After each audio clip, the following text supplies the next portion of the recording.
प्यारे बच्चों नमस्कार। मैं सीपी गंगवार एक बार फिर आपका स्वागत करता हूं अपने YouTube channel Ramraj steno classes पर। जैसा कि आप लोग जानते हैं कि मैं आपको रामधारी गुप्ता खंड 1 के डिक्टेशन लगातार दे रहा हूं, जिसमें प्रतिलेखन संख्या 48 तक दे चुका हूं।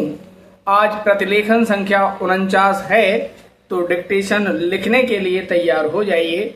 एक्चुअल डिक्टेशन स्टार्ट होगा 5 सेकंड बाद।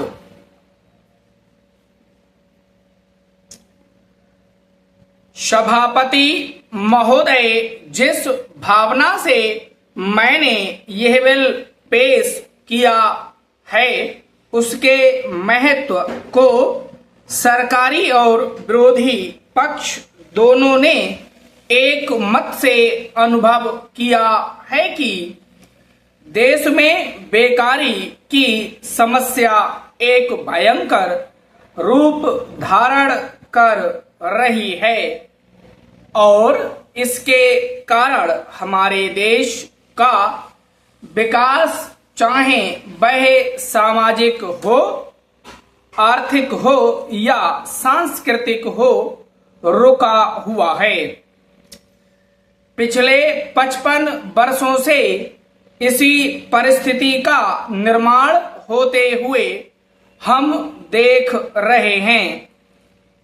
मंत्री महोदय ने यहाँ पर अभी कहा कि राष्ट्रपति इस काम को नहीं कर सकते हैं क्योंकि यह उनके अधिकार के बाहर है। आप जब भी यह देखते हैं कि किसी राज्य में वहां की व्यवस्था, वहां का विकास ठीक नहीं हो रहा है, तो उस राज्य में राष्ट्रपति का शासन लागू कर देते हैं। जब किसी राज्य में अराजकता फैल रही हो, विकास का काम समाप्त हो गया हो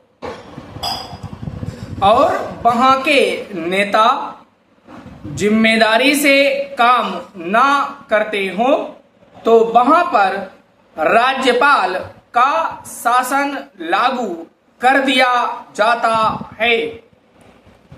ऐसे अनेक उदाहरण हमारे देश में मौजूद हैं। इसी प्रकार हमारे राष्ट्रपति सबसे ऊंचे अधिकारी हैं और अगर देश में इस तरह की स्थिति काफी समय तक चलती रही तो राष्ट्रपति को आपातकालीन स्थिति में इस देश की सुरक्षा के लिए, इस देश की प्रगति के लिए सारी जिम्मेदारी अपने हाथ में ले लेने का अधिकार है।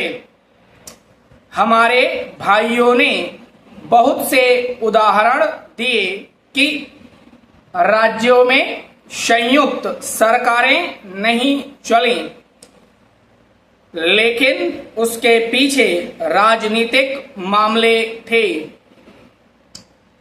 अगर कोई राजनीतिक पार्टी जिम्मेदारी से काम नहीं करती तो संविधान में यह स्पष्ट है कि उस राज्य की सारी जिम्मेदारी राष्ट्रपति की है। मैं आपको एक उदाहरण देना चाहता हूं। संविधान में आदिवासी हरिजनों की उन्नति के लिए प्रण किया गया था कि 10 वर्ष में उनकी सामाजिक तथा आर्थिक स्थिति को सुधार देंगे, लेकिन यह सरकार उसमें भी असफल रही। इस समय को 4 बार 10-10 साल के लिए बढ़ाया जा चुका है, लेकिन फिर भी उनकी आर्थिक और सामाजिक उन्नति नहीं हो रही है। इसमें यह सरकार बिल्कुल असफल रही है। पिछले सत्र में इस विषय पर सरकार के विरुद्ध अविश्वास का प्रस्ताव भी आया था।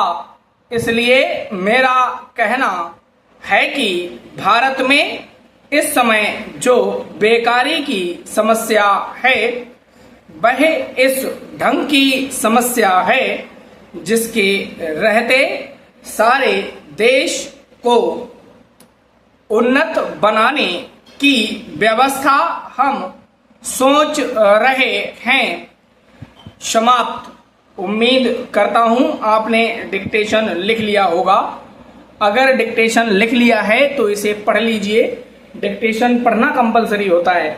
अगर आप पढ़ेंगे नहीं तो आपको कैसे पता लगेगा कि आपने कैसा लिखा है।